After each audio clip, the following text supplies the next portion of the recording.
മുതിർന്ന കോൺഗ്രസ് നേതാവ് കെ മുരളീധരൻ വട്ടിയൂർക്കാവ് മണ്ഡലത്തിൽ ജനവിധി തേടും. പാർട്ടി നേതൃത്വത്തെ അദ്ദേഹം ഇക്കാര്യം അറിയിച്ചുവെന്ന് സൂചന.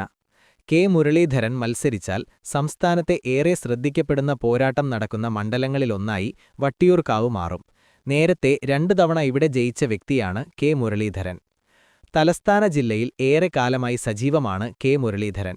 ലോക്സഭാ തിരഞ്ഞെടുപ്പിൽ തൃശൂർ മണ്ഡലത്തിൽ തോറ്റശേഷം അദ്ദേഹം ഇടക്കാലത്ത് പാലക്കാട് ജില്ലയിൽ സജീവമായിരുന്നുവെങ്കിലും പിന്നീട് തലസ്ഥാനത്തേക്ക് ശ്രദ്ധ പതിപ്പിക്കുകയായിരുന്നു. തിരുവനന്തപുരം ജില്ലയിൽ കോൺഗ്രസ് സംഘടനാ സംവിധാനം താരതമ്യേന ശക്തമായ മണ്ഡലം കൂടിയാണ് വട്ടിയൂർക്കാവ്. കെ മുരളീധരൻ മനസ്സ് തുറന്നതോടെ രാഷ്ട്രീയ ചിത്രം മാറുകയാണ്. വട്ടിയൂർക്കാവിൽ കെ മുരളീധരൻ മത്സരിക്കുന്നതോടെ തിരുവനന്തപുരം മണ്ഡലത്തിൽ 2 പേരുകളാണ് കേൾക്കുന്നത്. K S Sabarinathan, V S Sivakumar എന്നിവരിൽ ആരെങ്കിലും തിരുവനന്തപുരത്ത് മത്സരിക്കും. കേസുകൾ ഒഴിവായതോടെ ശിവകുമാർ തിരഞ്ഞെടുപ്പിന് ഒരുങ്ങിക്കഴിഞ്ഞു. മുരളീധരൻ വട്ടിയൂർക്കാവാണ് എന്ന് മനസ്സിലായതോടെ മറ്റു മണ്ഡലങ്ങളിലെ കോൺഗ്രസ് സ്ഥാനാർത്ഥി നിർണയം എളുപ്പമാകും. തൃശൂരിലെ പരാജയത്തിനു ശേഷം ഇനി തിരഞ്ഞെടുപ്പിൽ മത്സരിക്കാനില്ല എന്ന് കെ മുരളീധരൻ മാധ്യമങ്ങളോട് പറഞ്ഞിരുന്നു.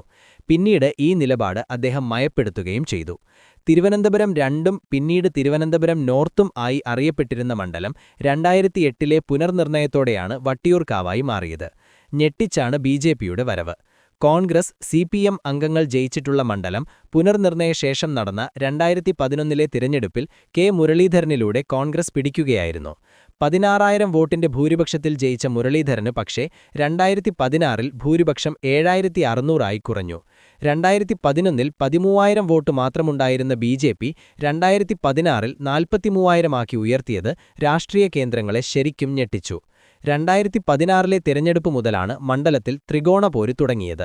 മുരളീധരൻ വടകര മണ്ഡലത്തിൽ നിന്ന് ലോക്സഭയിലേക്ക് തിരഞ്ഞെടുക്കപ്പെട്ടതോടെ 2019-ൽ ഉപതിരഞ്ഞെടുപ്പ് നടക്കുകയും മേയറായിരുന്ന VK പ്രശാന്ത് ജയിക്കുകയായിരുന്നു. 2021-ലും പ്രശാന്തിലൂടെ മണ്ഡലം CPM നിലനിർത്തി. ഈ 2 തിരഞ്ഞെടുപ്പിലും പ്രശാന്തിന് ശക്തരായ എതിരാളികളുണ്ടായിരുന്നില്ല എന്നതും എടുത്തുപറയണം. 2021-ൽ 21,000 വോട്ടിന്റെ ഭൂരിപക്ഷത്തിലാണ് പ്രശാന്ത് ജയിച്ചത്. വീണ നായർ 3ാം സ്ഥാനത്തേക്ക് പിന്തള്ളപ്പെട്ടു. കെ മുരളീധരൻ എത്തിയാൽ പ്രശാന്തിന് നന്നായി ജോലിയെടുക്കേണ്ടി വരും. മാത്രമല്ല ബിജെപി A ക്ലാസ് മണ്ഡലമായി കണക്കാക്കുന്ന വട്ടിയൂർക്കാവിൽ കെ മുരളീധരനെ പരാജയപ്പെടുത്താൻ പാർട്ടിക്ക് മറ്റ് നീക്കുപോക്കുകൾക്ക് സാധിക്കുകയുമില്ല. പ്രമുഖ സ്ഥാനാർത്ഥിയെ ബിജെപിയും നിർത്താൻ നിർബന്ധിതരാകും. തദ്ദേശ തിരഞ്ഞെടുപ്പ് വിജയത്തിന്റെ ആവേശത്തിലാണ് ബിജെപിയുടെ വരവ്. അതുകൊണ്ടുതന്നെ ഇത്തവണ തീപാറും പോരാട്ടമാണ് വട്ടിയൂർക്കാവിൽ എന്ന് ഉറപ്പിക്കാം.